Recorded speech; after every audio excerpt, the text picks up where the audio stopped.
tonight we're doing a post-election special, so nothing, it wasn't pre-planned, just a last-minute thing, and I'm live.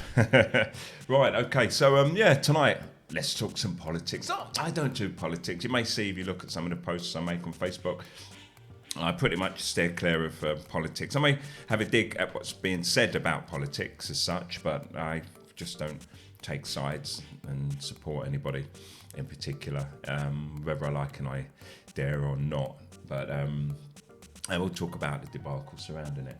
So I'm just going to get a few things ready here and we can kick off. So we've got this. Hello, Tony. Hello, Dan. Let's make sure I've got a stream running live. Yeah, I'm the OBG, and let's do this. So tonight, as I said, I'm not into politics in the sense that I don't vote, I don't talk about which leader is going to be better than the other, because, well, in a political sense, my real view is that it's controlled from behind. I've done a video called The Crown. If you're interested, go to the OBG chat channel on YouTube, and you can see me talking about The Crown, who they are, and how they actually run the UK, and, you know, involves information about the City of London and how that is the actual Crown. That is the owner of all corporations, and it sits at the top, aka the Crown, and everything's controlled from there, basically. If they need more money for themselves or to fund any of their wars, then they ask their puppet government, whoever's in Labour or Conservative, to raise the money from the taxpayers, and that's how they run, basically. And it's not some crazy conspiracy, that's how things are. Now, I understand at the same time, because I'm not a person who's dead negative all the time. Hello, Paula. Hello, Colette. You know, I believe whatever system you live in, even if you was in a prison cell, make the most of what you got.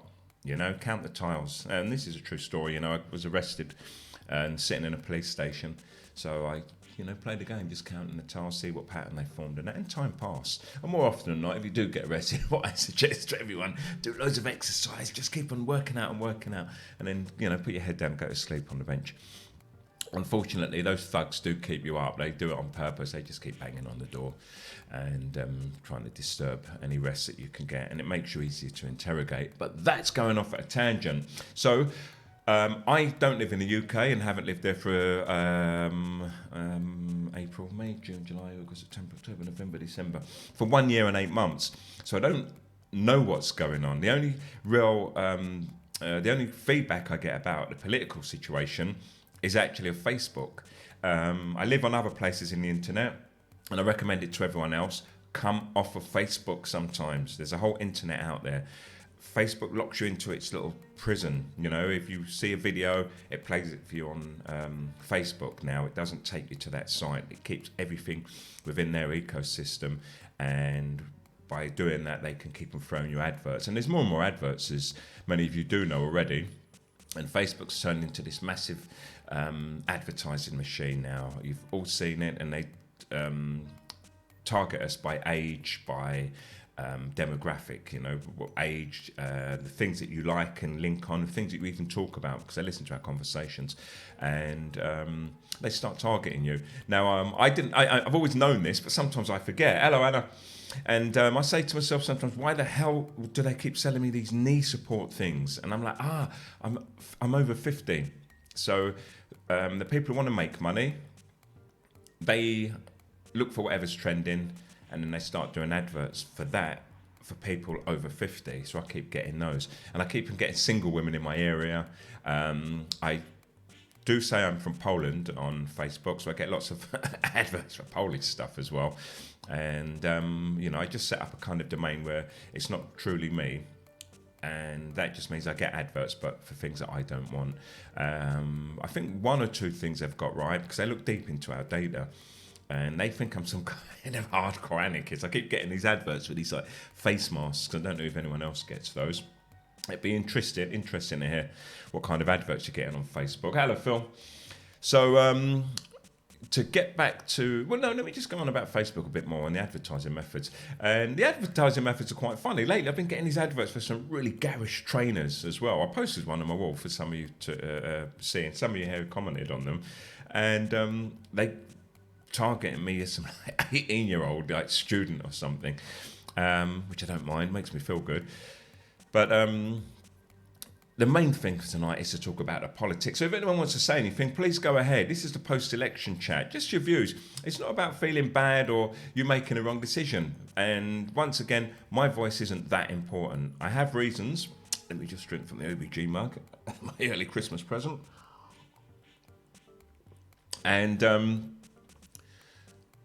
say your piece. I mean, because I don't know what went on. In fact, my young niece, she's 18. She was supposed to keep me updated, but she was busy, so I didn't know what was going on. I don't watch telly, so I had nothing to turn on to watch. I've got the internet, but I was doing other stuff instead. So to me, it seems like the Conservatives has won, and have won, and they've got a bigoted, rich leader, and it seems to me that people are not happy with it. But at the same time, the things I do say about voting and so on is, well, this is what you get in a democracy. If 51% voted yes, the other 49% don't get what they want. So really, it's about devolution. We need to keep breaking this down into smaller and smaller pieces so that people get representation for the party that they want in their area. They kind of do that already, I guess. But it's not good enough. You have to live under the policy of one rich oik, and he doesn't care about the working class, apparently, and the working class suffer. And I was a little dismayed to see the amount of working class people who are voting, hello Pavel and Brenda, who are voting for Conservative. And from my point of view, those people really seem to be, but not even seem to be, I mean, I see why they vote, from the stuff they write, is mostly because of Brexit. And unfortunately, the majority of that small group of those people, their votes are made mostly because they don't like Muslims. Nothing else, just about immigration. And it's no one's fault. We're all educated to a level. I don't think I'm smarter than anybody. I do a hell of a lot of research for a lot of the subjects I do, which means I'm always learning and taking stuff in. But intelligence isn't based on that. Intelligence is based on, how you can deal with things in the moment and how you can think fast on your feet and survive, basically. And some of the intelligence didn't seem that high to me, that people weren't looking deeper into what was behind the politics, but were simply basing their reason for voting on they don't want more, Muslims or another mosque in their area. And then they neglected things like the NHS, which seems to be one of the key points. Hello, Michael. Hello, Nicholas. So if anyone wants to, give me a lead, anything that I can start talking about, go ahead, because as I said, I don't really follow the politics. The aim of this tonight, really, is to get people in who want to have a gripe, who want to say something. Okay, so you can see the comments. Let me see if this chat box works. Oh, no, it doesn't. I know that for a fact now. If I'd done it on YouTube, it would have. So let me go back to Dan's comment now. Dan says he voted Green because it was a wasted vote, and he done it because he got bored with Labour voters screaming at him to vote for their Messiah, and he felt it was the Labour voters that lost the Corbyn election. And Dan and me, we've got a great relationship. You may see us arguing a lot on Facebook, but he's an amazing man. We've got a really tight friendship, and lost in space. But as he said, it was a lost vote. So, he voted all the same, but, he went backwards instead of left or right or up or down. Hello, Ange. And like any movement, and I'm going to make a comparison here, just stick with me on this. When I was younger, we had a computer called the Amiga, and the Amiga was an amazing computer. They were using it to do the graphics on telly and doing all this clever stuff, and it had a really hardcore, fanatic fan base, and that's what killed it, because no one else was good enough unless you was a hardcore techie or talked about the hardcore stuff, and it scared off those people who just wanted an ordinary computer. So they moved to a model that didn't have such a fanatic base. And to relate that to what Dan's saying, it was the Labour voters, and they're not only to blame, but I can see what he's saying. That's all I'm trying to say here. I can agree with what he says. When you've got a fanatical base that supports something, it can be off-putting sometimes. And you'll see this, for another analogy, in the vegan argument. There's nothing wrong with veganism. It's a really good call. But I make fun of it because there's some hardcore fanatics there. They'll jump at you, you know, they'll kill you. And then their support is, oh, well, animals are better than humans and they're vegans, but they're going to use violence or they're going to be violent. And, you know, their arguments get, or their cause gets lost in their fanaticism. And people like Dan, you know, he's put off by the fanaticism that some of the Labour supporters showed. And me, basically, I'm put off by the fanaticism that anybody that votes shows. Hello, Williams. So, yeah, that's a good point, Dan. You know, well done on your choice and so on. So is anyone peeved at this result? And if you are peeved, why? Let's talk about it. In the meantime...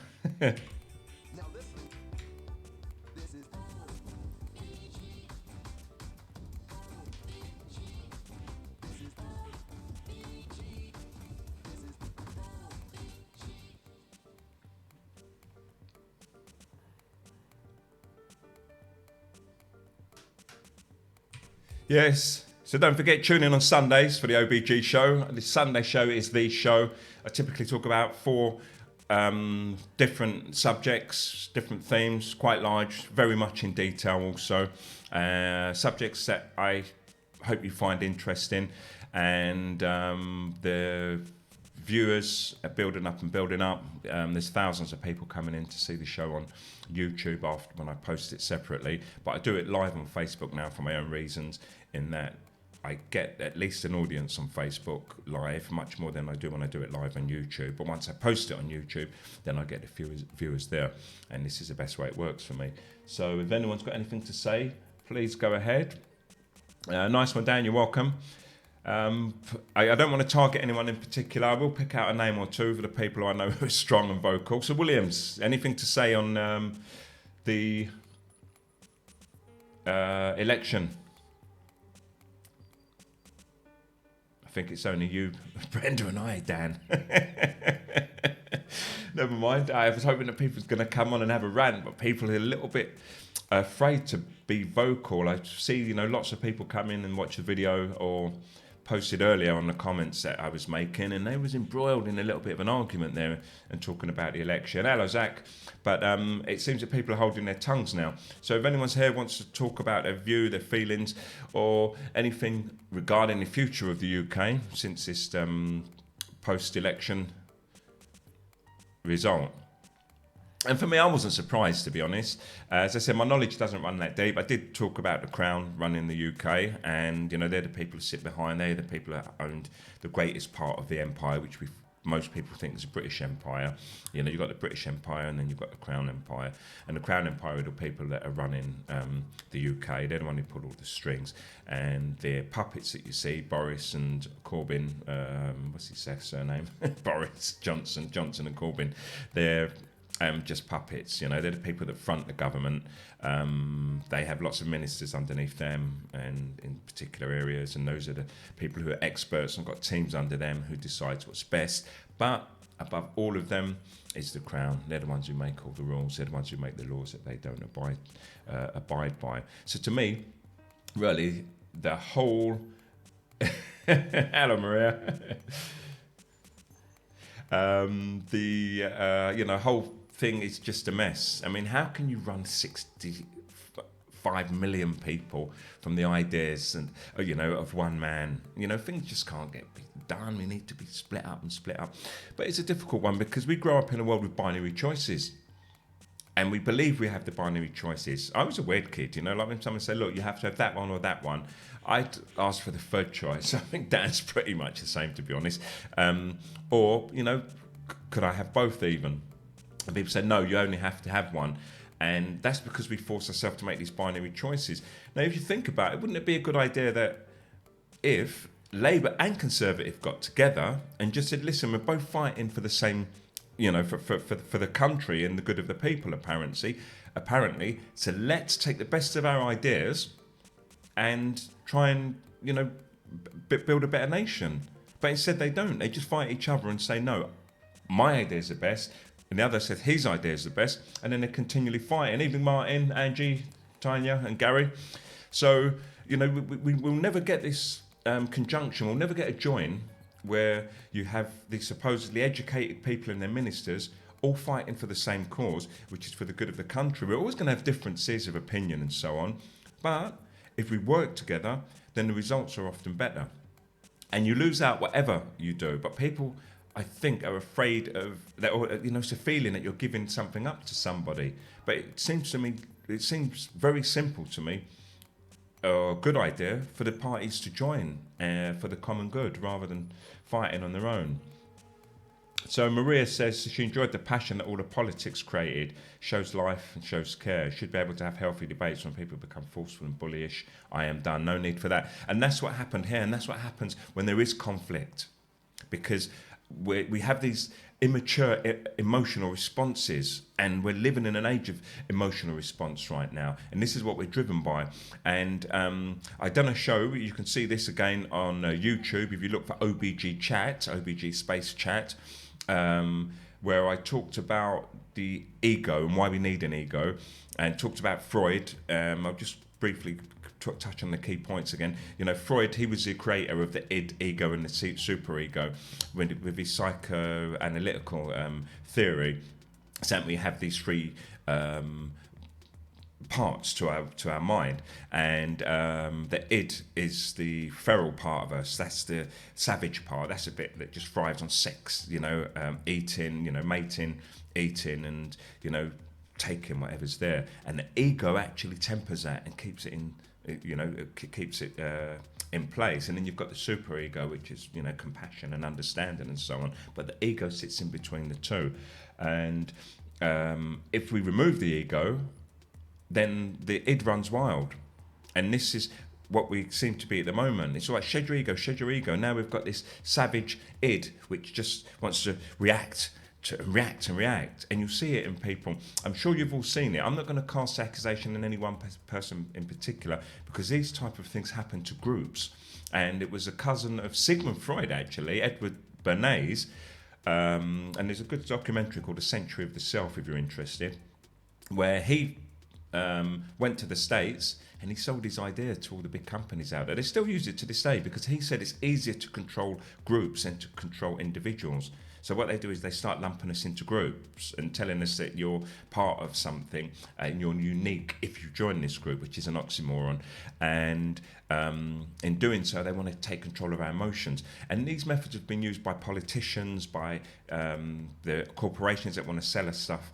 And we've been reduced down to these base instincts. So now it's really hard to have a conversation. And part of me thinks or wonders whether it's just who we've become, and Facebook has given a platform to us to exhibit that behaviour, or whether Facebook itself and those people who are pushing are actually controlling and manoeuvring our behaviour.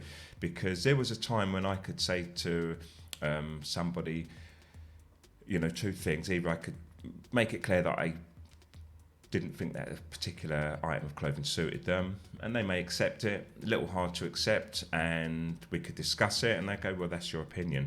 Or I could say that I was into something, like I don't eat meat. But now if you tell someone something about fashion, their particular fashion, or you tell them that you do something, they'll just argue and fight you, and they'll try and shut you down. And the issue I see with that is most people's views are not actually their own views. They're trying to find the common view that's been sold to them by the corporations and so on. So as Maria said, when people become forceful and bullyish, she's done. And it's the same with me. Well, I do stay around, actually. But this is what's happening, you see. We're working on emotional instinct, emotional responses. Drama triangle, the pack model, parent, adult, child. Oh, absolutely. So, this is another, I'm not too familiar with it. I've just seen some, but my reasoning for that is a lot of the theories that people put forward, the psychologists, philosophers and so on, they're very much saying the same thing, but they've got different names. And when I see a new name often, I kind of steer clear of it. And this is a brand new idea in there, because a lot of people, and I'm not putting this idea down the PAC thing, but what a lot of people do is they package an old idea as new and they sell it to us. And I say to many people, read some philosophy. You don't have to read the philosopher's works, because some of them are toned, some of them are even difficult to understand, but read about that philosopher and what they had to say. And you'll see things like The Secret or the Celestine Prophecies. What someone's done is said, right, they've taken these good ideas, put it in really easy to understand form, and made millions and millions of pounds. And people go, oh yeah, this is true, it's an amazing book, and it's because it agrees with you. You're a deep thinking human being whose mind can expand, it has no limits. But what we keep on doing is trying to fit in. And so we box ourselves in, and we keep on saying, this is who I am, or this is who we are. So this is how we're being controlled with the politics. Rather than us just saying, look, we're these amazing spiritual beings with limitless, a boundless mindset, we're saying, I'm Labour, or I'm Conservative. And it's like, why would you want to be either? You need to look beyond that and stop putting yourself into the box. Shut down defence mechanism, absolutely. People do that immediately. And a defence mechanism is a natural thing, or should be, but basically roundabout fighting and survival. But we're putting up these defence mechanisms for futile reasons, Someone may just say to you like, oh, well, I'm a vegan. And immediately someone's response is, oh, yeah, you lot are, and then we'll say something negative to them. And when I make fun of vegans and I make fun of hippies and Tories and Labour, typically, I'm trying to eke out a conversation or to see people's view and to talk about those views and to share them, because I don't hate anybody. I find it too difficult, too hard. It's just, how can you hate someone? How can you hate another unique, amazing human being? All you see is another human being, and you know how complex you are, and you know your thoughts, love, hate, passion, envy, greed, all these emotions that you go through. The other person goes through them all the same. And if you don't respect that, then you don't respect yourself.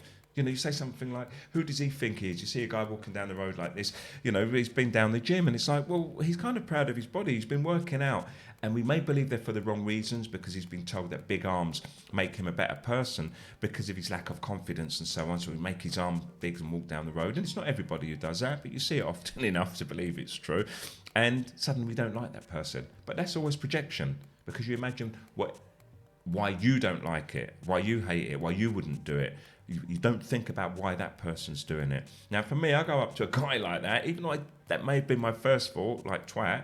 I'm like, hey, mate, what do you do? How come you work out? And I start talking, and it turns out he's a really nice bloke. It's okay. But he's a little unsure of himself, and he thinks that big arms are going to give him that confidence. So you can see why he goes to the gym. And it needn't be a negative thing. And we should treat everybody like that. So as Dan says, the next election will be way more chilled out, because he believes Corbyn's voters mostly only got into politics because of him, and he won't be running as leader. So Facebook might stay a pleasant place, and voter turnout will be an all-time low. See, Dan, once again, it's hard to disagree with the things you say. I hope it's that way, because this election got really, really heated, and I know lots of people were voting for Corbyn just because he's a nice guy. And I know that I've said this story to several of you already, but to the new people, Jeremy Corbyn came to my house like 3 years ago, and on his own. And I always thought, oh, they're politicians, I have security with them and so on. So let me just tell this story again, because we all like to tell a story about knowing a famous person. I was sitting in a cafe, and I had a full English, and there was a big group of people there at a table, and they looked quite officious and so on. And they was, focused on the one guy. So him and a couple of people left. So I asked the Remainers, see what I did there, who he was. And they said, oh, it's Jeremy Corbyn. And I knew of his name. And as I said, I really don't follow politics. I've got no interest. It's not affected my life. I try and live as freely as I can. It's had some effect, but not enough for me to want to vote. And they said, oh, it's Jeremy Corbyn. And then they asked me who I was, and I told them that me and my brother-in-law was thinking of setting up a project to get young offenders out of prison and straight back into work. So she said he'd be interested. I said, okay, that's cool. She asked for my number, and a few days later, Jeremy Corbyn's secretary phoned me and arranged a date for him to come to my house. And I thought, wow, here's an opportunity to clean up. So, tidy the house and so on. And anyway, he turned up in the morning on his own. And he sat there and he listened to me and my brother-in-law. And, he said he's very interested. He just wanted to just prepare a bit more paperwork and give that to him, and he'd be able to maybe point us in the right direction and so on. But just a few weeks later, I got an offer to go to Nicaragua and set up a project there. So I did that instead. Sod you, brother-in-law. No, but that's what happened. So as Maria says, I don't understand the protection comment there, but healthy and unhealthy defences and mechanisms only able to get it if we allow understanding, bringing it to awareness. So yes, Maria, defence mechanisms are healthy. I hope I made that clear earlier. They're not about just trying to hide behind not accepting what other people have to say or not facing up to our own weaknesses. And when I say weaknesses, I don't mean that we're just weak and it's a bad thing. I mean sometimes we don't work hard at developing certain aspects of our character, and therefore I can term those as weaknesses, often because they come back to plague us or we're not happy with them. But a defense mechanism, sometimes someone may say simple something about your clothes, and you're like, oh well, it's my choice, I do what and then we get defensive and we get into an argument about it rather than just listening, because everyone's going to have a different opinion. And I get accused sometimes, especially by Dan. Hello, Danny. Hello, Phil. You just want people around you who agree with you because I'm disagreeing with him. And it's like, no, I'm disagreeing with you because we disagree. Simple as that. And whatever you have to say, it's not. I tend to disagree with people when they're saying stuff that's not new to me. It's simple as that. They think they're being clever or they're being smart, and they're saying something and they're pointing and wagging a finger at me. And I've heard it all before, and I've heard what they're saying before, because they've taken a common argument. They've not done any research or nothing. They've just thrown a common argument at me. So that can turn into debate. But when someone tells me something new, even if I disagree with them, I always listen, because it's worth taking the information. And the more information you hold, then I think the smarter you become. It's quite simple. And Tanya says that she wasn't surprised with the results. I had the same feeling as well, Tanya. It was like, I realised a lot of my friends are mostly lefty, so I was hearing their views. But as Danny said, they were a bit passionate about what they were doing.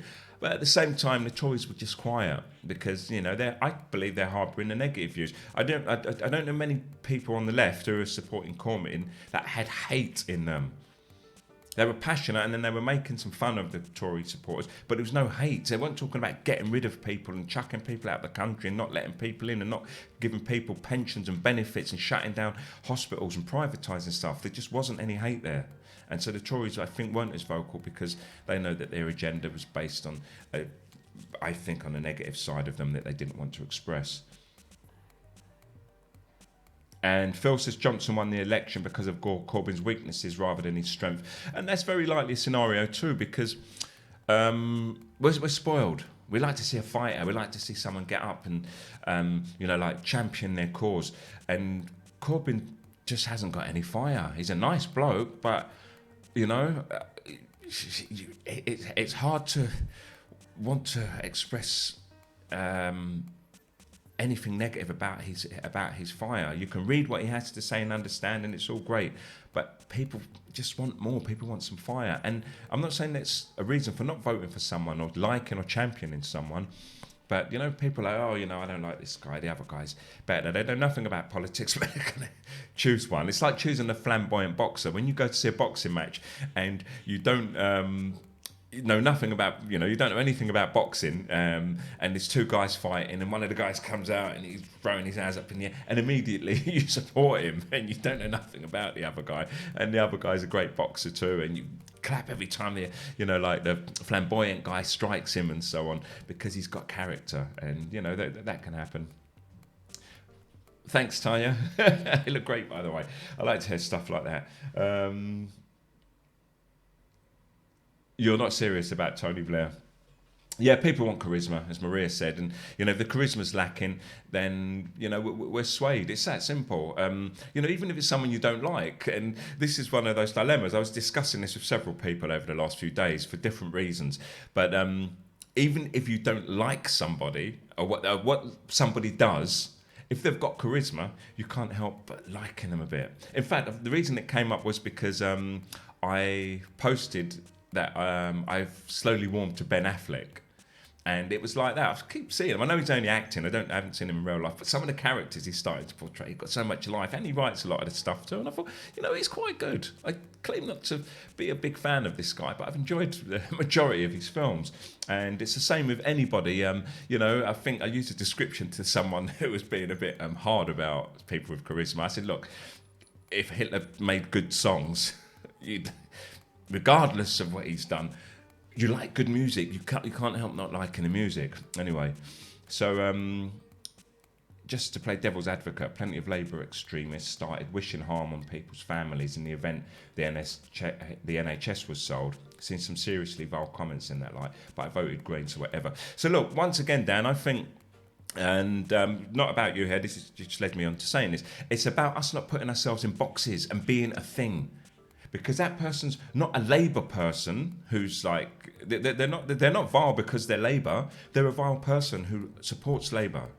You can't say, this is what a Labour person's like. Or, same with a Conservative. I was saying earlier, it's like, I did see a lot of people, and this is why I try and express it. I'm not saying Conservatives are evil by nature. You've got people who are just bad people, but they happen to vote Labour. But it doesn't mean that Labour people are bad, or you can't call them Labour people. They play football, you can't say, they're evil footballers, or they're, like classical music, they're evil classicists or whatever. So, it's not that, yeah, and Hitler. It's the same thing, you may not like someone, but they paint great pictures and you can't help but like their art. Yeah, Thatcher, don't even go there. I think it's just trying to start trouble now. There was too much focus on Brexit. I don't know if you were here when I was talking about that, Tanya.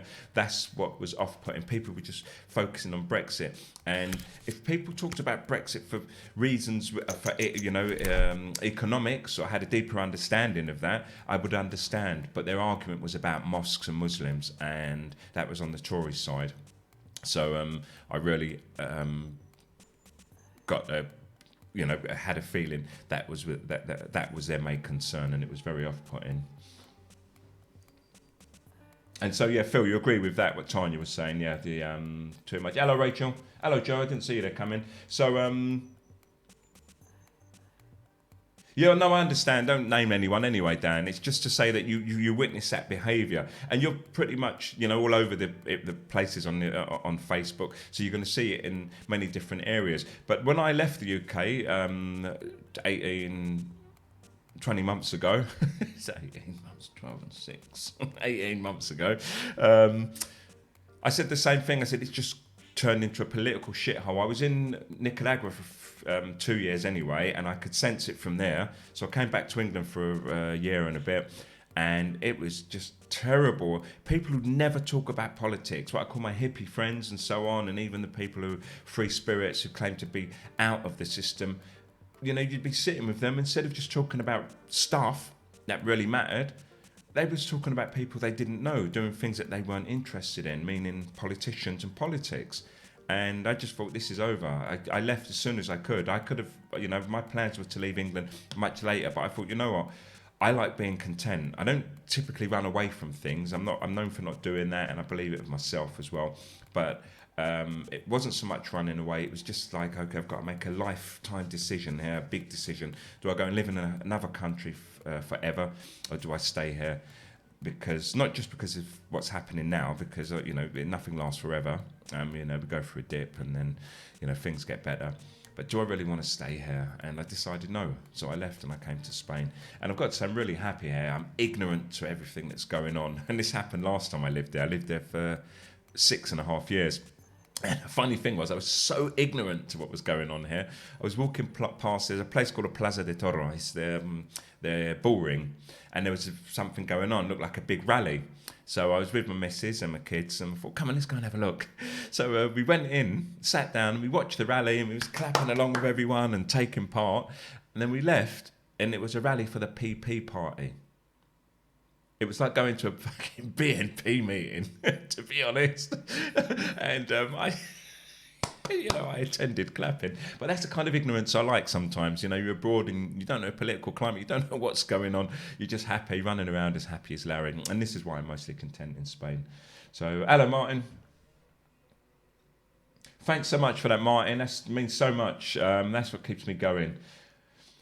So Maria Smith just said, boxes were created in all areas of our human journey. Jumping in some is natural and jumping out too is. But it's sad if people don't see creative ways around and with them boxes.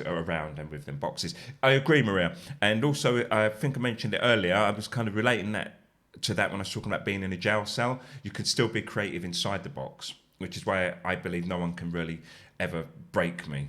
Well, unless they I'm not going to give away my what I hate in case I find myself in room 101 one day. But yeah, people have to find creative ways, and that's what life's about: being creative and being creative. You know, you're inside a box, and rather than complaining about the box, do something inside the box. And it's easier said than done. I understand that.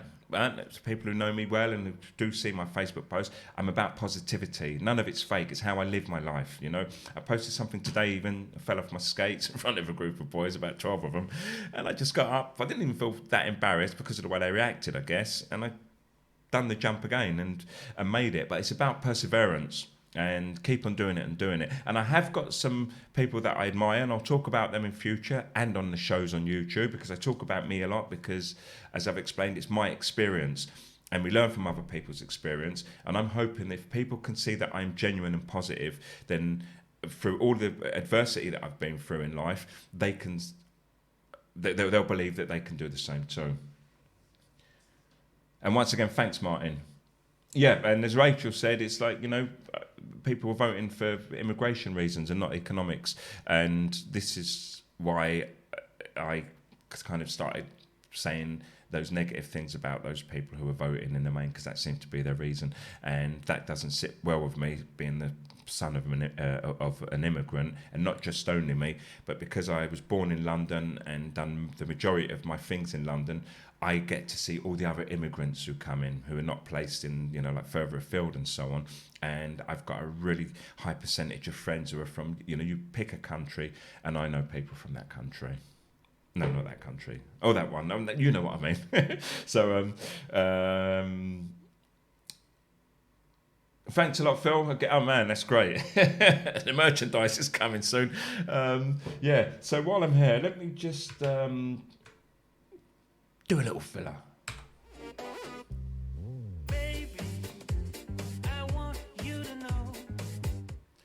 Yeah, so we're discussing facts tonight. And when I say facts, I don't really believe there are any facts. The facts exist when we agree on the same thing. But I just wanted to play that filler. And if you bear with me a second, I'll play a few fillers tonight while we're here. One more. You not heard of the OBG? Big people talk, man. You need to get involved. You might even catch a blessing. So, politics. Anyone else want to add anything there? What's the time? How long have I been on? I've got no idea. Thanks a lot, Maria. Much better to talk about yourself, Cedric. That's how we relate. Relational humans show a nice model of honest braving and wilderness. Maria, we need to talk. I like where you're coming from, and I guess I'm going to agree with a hell of a lot of what you have to say, because I believe, in fact, I'm making something. I'll talk about it in a minute. I've posted many times on Facebook about this. I believe I am who I am and what I am because of other people. For everyone who has believed in me, doubted me, everyone who's challenged me, everyone who's taught me something, everyone who's taken something away from me, that's what shaped me to be what I am today. And if I wake up tomorrow morning, or even this morning when I wake up, I tend to wake up like this, little confession, I made it, and I kind of jump out of bed, and then, you know, I start my day. It works 99% of the time. I don't know. Well, everyone's experienced, I'm sure. It's not just an age thing. You get up and you've got all your best intentions, nothing functions, and you're like, you know. And it's one of those days, and your mind starts taking control, anxiety or doubt, and you just don't feel that great. And you walk down the street and you've got feeling people are looking at you, and you hear some group of people laugh and you think maybe they're laughing at you, you know, and so on. And everything's just wrong. But I've learned to fight against those days as well. I talk to myself often, and I don't try and make myself happy if I'm unhappy. I roll with the unhappy, because if you roll with your unhappy, it passes always. It may feel that it's going to last forever, but that's if you dwell on it. You know, things ain't good, things aren't bad, things are rubbish. But what I notice people do is they're out at a bar at someone's birthday and they'll post a picture on Facebook and going, life's great. And they've based it on that 2 seconds, okay? And maybe the, you know, minutes around the drink and so on. But when something bad happens, they don't understand or attribute to it that it's just a moment, like their alcohol picture. You know, they've got a champagne flute or something, and they know it was just a moment, having a great time, and they say life is great. Life is great because of drinking wine or champagne. But when, and they know it's not forever, this is what I'm trying to say. They know as soon as the party's over and the makeup's off on the girls and the guys and the flashy clothes they bought or expensive clothes, they're back to normal. But when something sad happens, they're like, oh, life's shit. And they won't let go of it.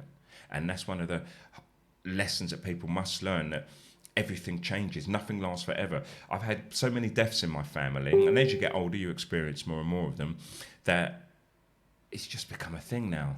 And I've always been quite funny. When I say funny, I've been very open about death all my life. The first loss I ever had when I was 27, my brother, I know that hit me hard. Grief, it's really, really hard. It just breaks your whole body and mind up for a while.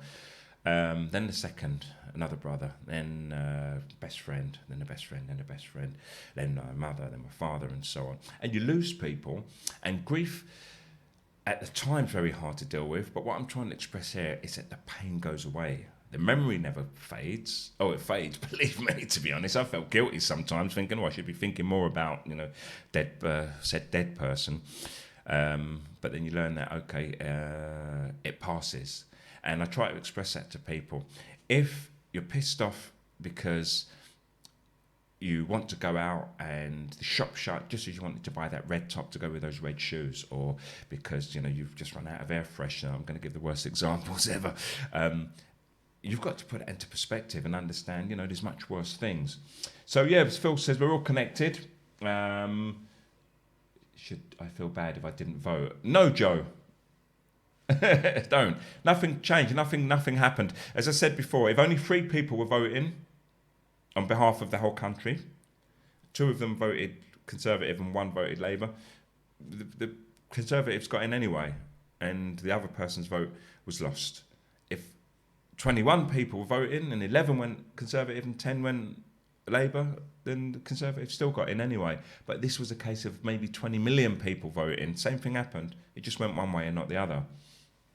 Thanks, Tanya. We're going to have to get some new clothes.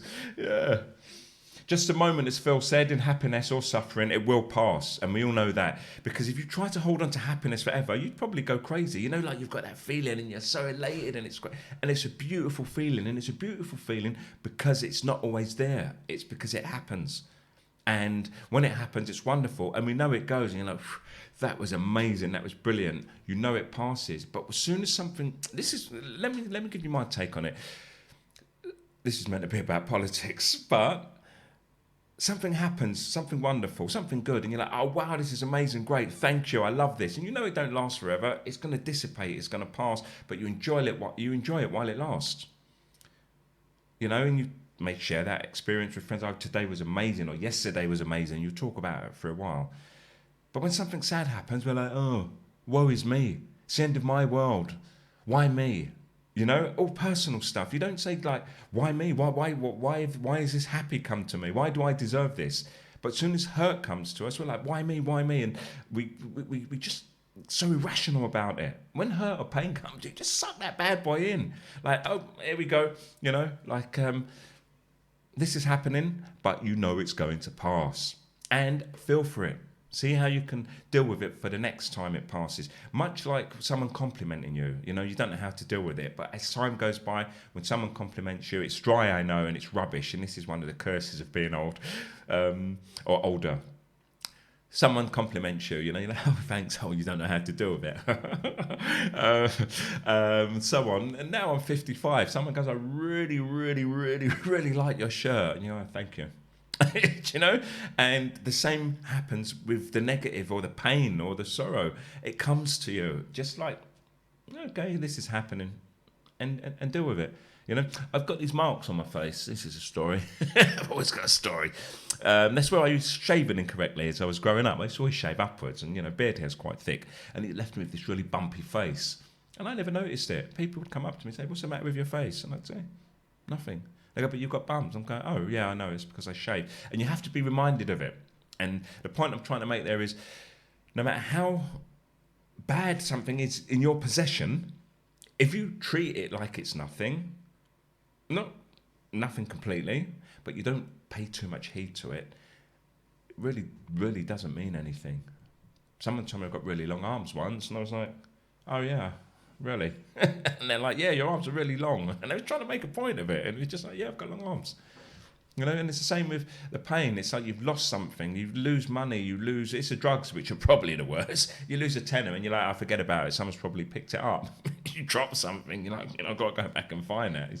Get a search team on it. But yeah, let go of those things. So Rachel says, I've held 3 of my loved ones in my arms and watched them take their last breath, and it was a privilege and honour to have that experience. It changed my outlook on life. So once again, the power of that, Rachel, can't be expressed. So, you know, you've been through the pain that I expressed earlier about losing loved ones, and from what because we haven't met, but from what I know of your character, you are strong. You know, you're amazing. You laugh at things, and when I say things, not just general, you've got this thing about you, and I know I can kind of assume what your character's like, but you seem really strong to me, and it seems like you're living life. And some of the comments that you put up, it's not like you just don't care, but you know that these things don't matter. Much like when the pain comes, you're saying, yeah, you know, it's not that bad. And now I can see why. You know, you've been through the deepest pain, and you've dealt with it, or dealing with it, I should say, because it never goes away, but it dissipates, and you've put everything into perspective. Oh yeah, politics. Hey, Rosita's here. Sexy Rosita.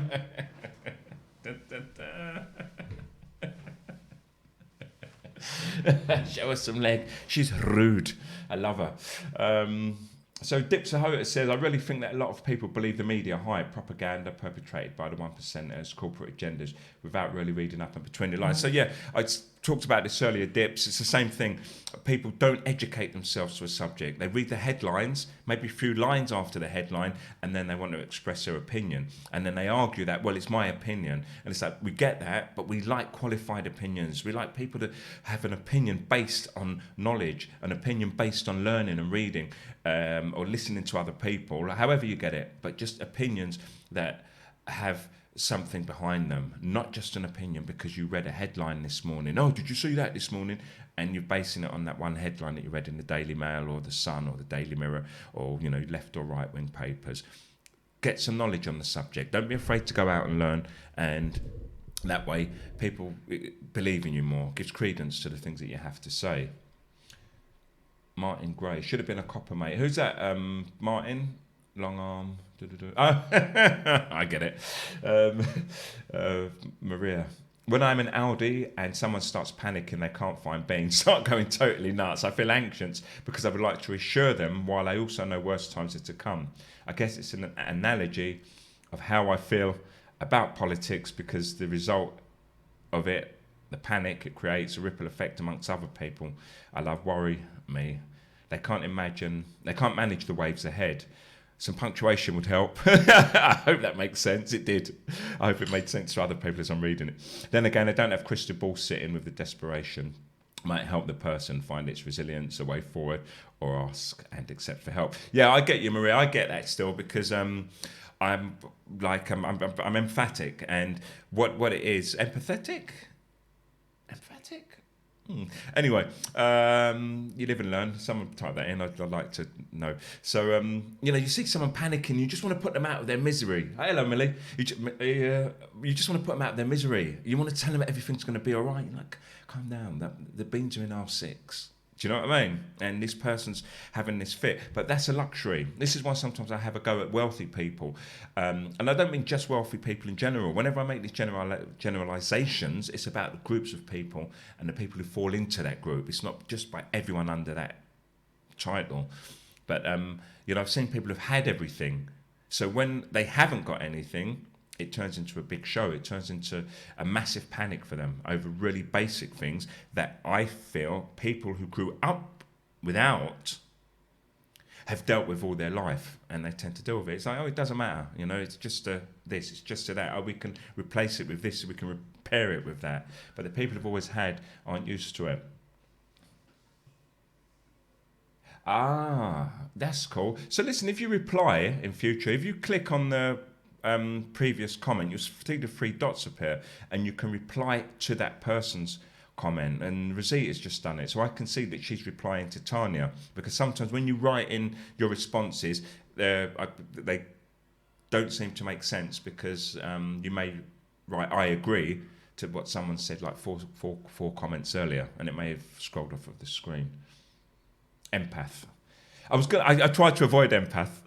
This is why I chose the other two words, because I talked about this recently. In fact, it got quite a response about people claiming they're empaths or indigo children, and the New Agers and hippies tend to get hold of it. And for me, it was just a horrible thing. It was just like, I'm an empath. I feel, and they living under this label, and they was almost seeing themselves as special, and in some cases better than other people, or indigo children. And unfortunately for me, these indigo children it was just like, I don't know, it seemed like imperialism. It was just like white kids with blue eyes and curly hair, and it was this image they were selling as indigo children who were above other children. It was horrible. Empathetic. Okay, the jury's out on this one.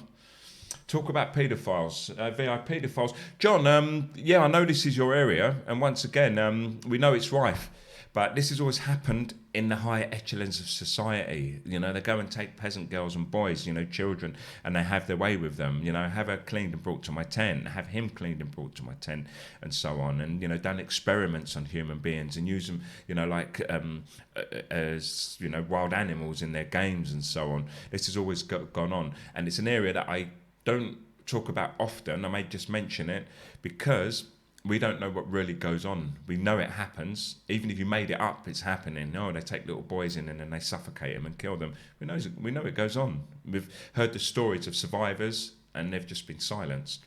And not only that, some of them disappeared. They found remains in Ireland, in that boys' home, in the basement, loads of skeletons.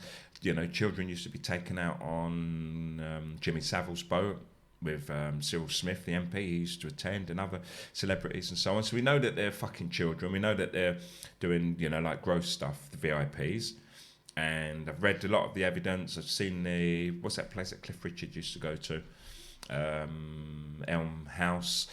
The names escape me, but, I've read loads and loads and loads and that stuff. But I just don't present it because it's a really tough area. You need a particular audience. It needs a special show for that. And we don't truly know what's going on. And a lot of the shows that I'm doing aren't based on speculation. And the Flat Earth one I'd done a lot of research on that one, and I was talking about the Flat Earthers and the people who believe in it and don't, and the science behind both of them. So I'm just defending the fact that, I don't talk on things that people speculate about. Rosie, I'll give you a private show on a video later on. Hello Bexy, hello Alan. Hello Lisa, didn't see you there, and Linda.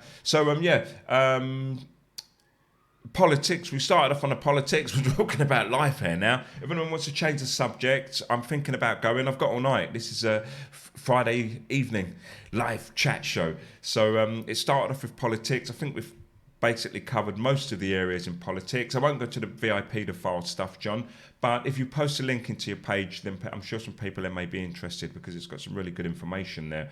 Elm Guesthouse, that's it. Thanks a lot, John. But if anyone wants to talk about a particular subject, topic, or wants me to talk about a particular subject, post it in there, and we'll see how we can go. In the meantime... Now listen, this is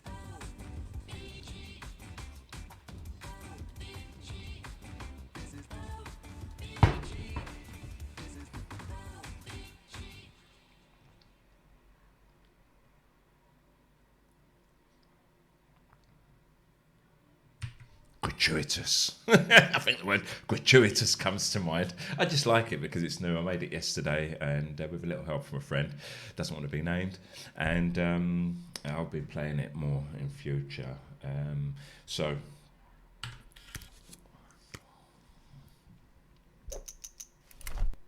Hi, I'm the OBG. Right, so let's go. Let's move on. If anyone wants to pick a topic, we can do this. Anyone? Because I'm going to say, let's do this. If anyone doesn't change the topic within 60 seconds, does size matter? But let's talk about that if you want to. No, size doesn't matter. Right, that's what I'm moving on. It depends on the person. To be honest, let's talk about sex for a moment, because Rosita's asked this question. Does size matter? I don't think it does. It can do, and it does in some cases, but it's not the be-all and end-all. And I think what a lot of people are doing these days, and always have done, but you can see it's more prevalent now because we've got Facebook. People who have... this is purely from my experience. I can't speak for the millions and the multitudes. People who don't have anything much else to offer, they offer up their sex. It's that simple. I'm one of those people. I always talk against models. Models exist. You want to model some clothes and so on, but everyone else is claiming to be a model. It's like you haven't got any other ability, so you're just going to base it on what you actually look like. Not that you're actually modelling clothes, but you walking around telling them that you're a model for what? You're only 5'7" for a start, and they do it with sex. They try and sell this sex, it's a sexual animal. And I think to myself, if you believe that you can satisfy everybody with what you do sexually, then you're not open to anyone else's sexuality. It's just like walking in and being a bully and saying, right, this is how it's done. This is how we do it. This is how I do it, and I'm the best. And to me, that's rubbish. It's a two people thing. Hello, Tanya. Yeah, getting there. It's a two people thing. I've never claimed that I'm great in bed. Only the people I sleep with say it. And sorry about that. See what I mean about the sexual prowess? We can't even talk about it without having a little bit of, without that ego and, I'm great and so on. I don't know what I'm like in bed because if I've been rubbish, women aren't going to tell me because of our fragile egos. You know what I mean? You can't tell a man he's rubbish in bed. You know he's going to commit suicide 2 days later. And in order to keep the suicide rate low, women have to lie about that stuff. Thank you. But it's a two-way thing. And, I've had relationships with people who I've met. Yes, I've done it, one-nighters. Who hasn't? Sometimes it gets hold of you. It gets hold of you. It's in control. And I'm talking about women here as well, because for every woman I've slept with on the first night, a woman slept with me on the first night. So even if it was only the two of us in the world, it's still a 50-50 thing. And it's been amazing, the best you've ever had. But when you're in the right mindset and it was only about that and you two can separate, things are cool. But if you get clingy or they get clingy, then it gets complicated. Or people wanting to make that person their girlfriend or that person their boyfriend. And it's like, look, it's about tonight. And you just shared your magic with each other. You let go. In relationships, it can get a bit, there's a word beginning with S in my head. It's not... Sometimes when you're talking and suddenly you get a mental block. It happens. But it can get bad, okay? Because people don't want to put their energy in still. And you know where to touch someone. They know where to touch you. You know what to do. You know what they like. They know what you like and so on. And sometimes at work, I've got some friends and they're at it all the time and they're going to be like that until they're 100, And for other people, they just give up. Guys want to watch the football. And it's on a Saturday at 3:00 in the afternoon, and it just turns out your girlfriend's horny at 3:00 on a Saturday. Saturdays, it's a kind of rhythm that she's into, and you end up ignoring her. And the same with guys, it's like just that. But women are different. Women can, from my experience, they're slower to work up, without a doubt. Not slower that it's a bad thing, but requires a lot more attention and so on. But us, we can go just like that. And finish just like that. And there has to be an understanding of that in relationships, about how you're going to work around the differences in how we react to sexual stimuli and how we orgasm. But we don't. Women are like, oh yeah, blokes don't know where to touch. And it's like, if your bloke doesn't know where to touch you, then you're at fault. You're bad at sex also, because you should tell him. And if you can't tell him, then you're not having good sex. And the same with guys, you can't just, 3 minutes, 5 minutes, just to satisfy that urge. Stop it, Don't go in so early as well. It's like, play around a bit and stuff like that. And I'm just showing off here. Once again, I've got better because I'm older. I was just like every other young man as well. Not all the time. I'm a kind of bit of a passionate man. I've been even too slow for some women, you know. I've sensed it at the time, and even sometimes way after the event, I'm thinking she just wants you to fucking go in and, you know, like a bang, and you're still stroking her bloody earlobes. So, you know, it's a no-win situation. You have to communicate with each other. If you're not communicating, it doesn't work. And if women, especially because women are more vocal about it, oh, he doesn't know where to touch me, he doesn't know where my clit is, he doesn't know what to do, and that. It's like, tell him, because it took you 6 months, a year to know how to touch yourself. Are you a stroker? Are you a ninny? Are you a, you know, or whatever? And then you met this guy down the pub, and he doesn't know how to stimulate you on night one, and it's like, oh, it took you long, and it's your body. That builder that you met down the pub is not going to know. And the same with guys. I don't know what all men would prefer. We're different, and some of the things that some men prefer surprise me. And I claim to be open-minded, but I'm still naive around sex. I've always wanted to maintain some naivety and not just go out and do every single thing. I don't sleep with every opportunity I get. I've always been very, very, very strong on that, and I'll remain that way forever. But my reasoning, whether it's irrational or not, is simply that I don't want to have done everything and then be bored and be looking for a hit. It's like taking drugs to me, as weird as it sounds. I want to be like, till I'm 60 before anyone gets a finger over the bum, basically. So, hello, Ryan. Hello, Martin. Your internet went off. Pay the bill. So, right, we've gone from politics just onto sex. Long arms, how do they help? What, in sex? You'll be surprised, Martin. So, yeah, anyone want to share their views? Because I'm not here to be grilled about my sex life alone. What do men prefer? Okay, that's been answered. Hello, David.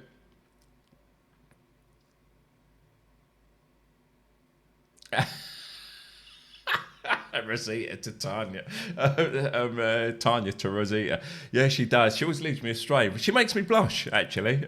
Rosita does. Right, okay, so... I'm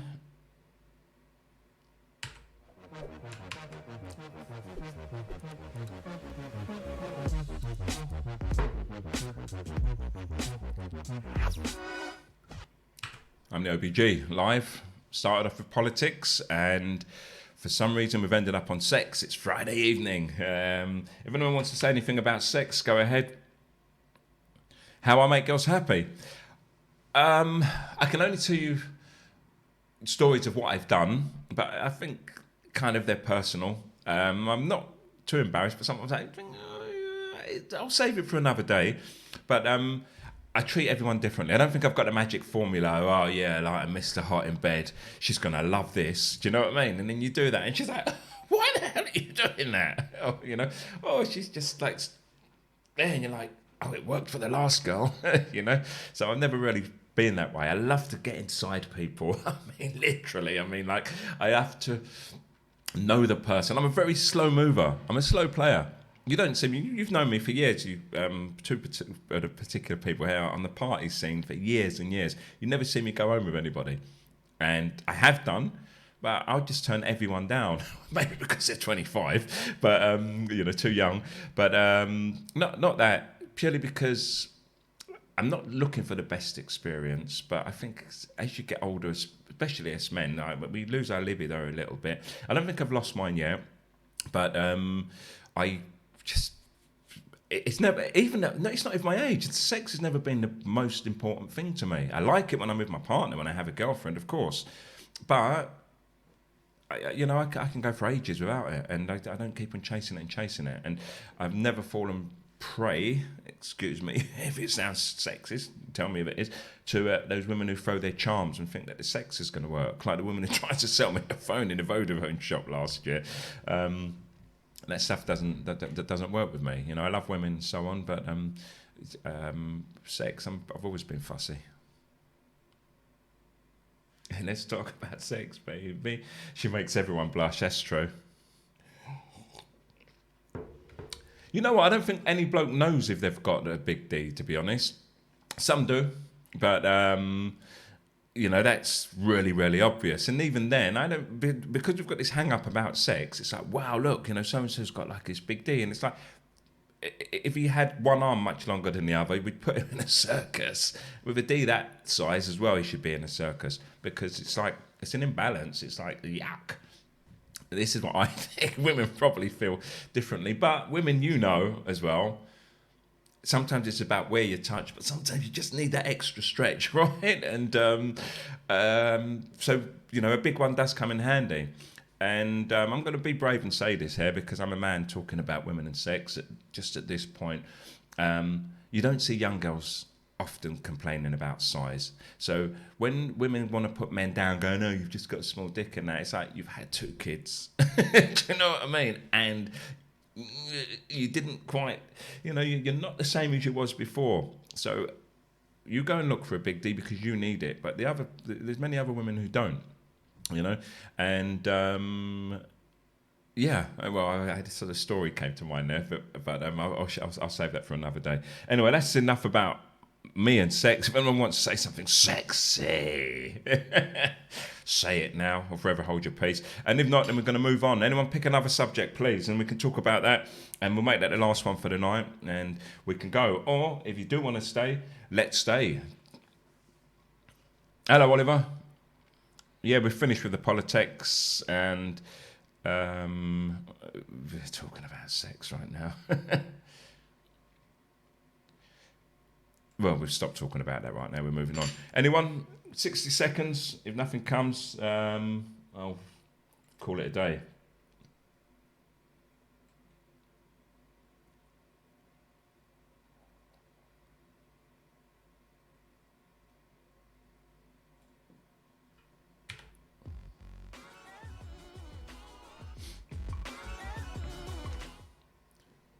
Hi, I'm the OBG.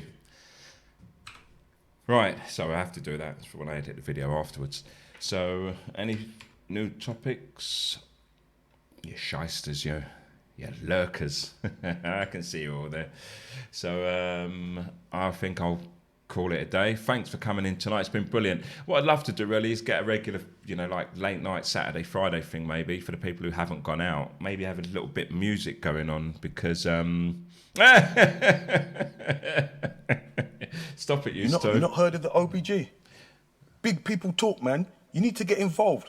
You might even catch a blessing.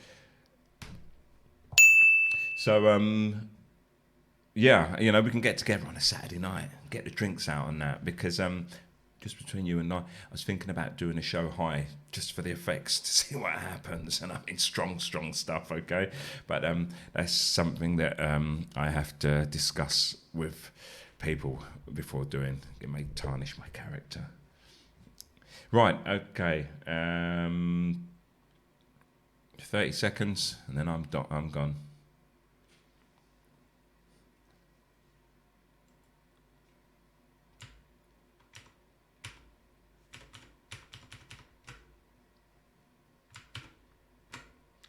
Right, so that's that. Thanks everyone for taking part tonight. Thanks for listening as well. I don't mean anything bad about the lurkers. You know, just sit there and enjoy the show. Miss you too, Tanya. Always a pleasure to see you, especially if you give me a free beer once or twice. But Rosita as well. Thanks, Chris. You're late to the party.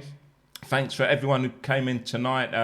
Maria Smith-Boris, amazing. Please do come again. And there'll be other shows where I talk about life, psychology, philosophy, and so on. And I think you'd make an amazing addition to those because your input tonight has been amazing. Dan, do come again as well. And Danny Smith, Joe,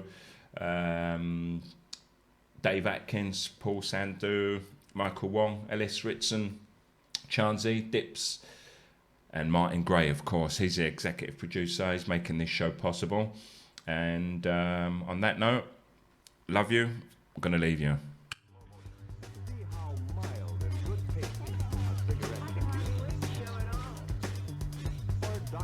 Watch it again in slow motion. Watch it again in slow motion. Watch it again in slow motion.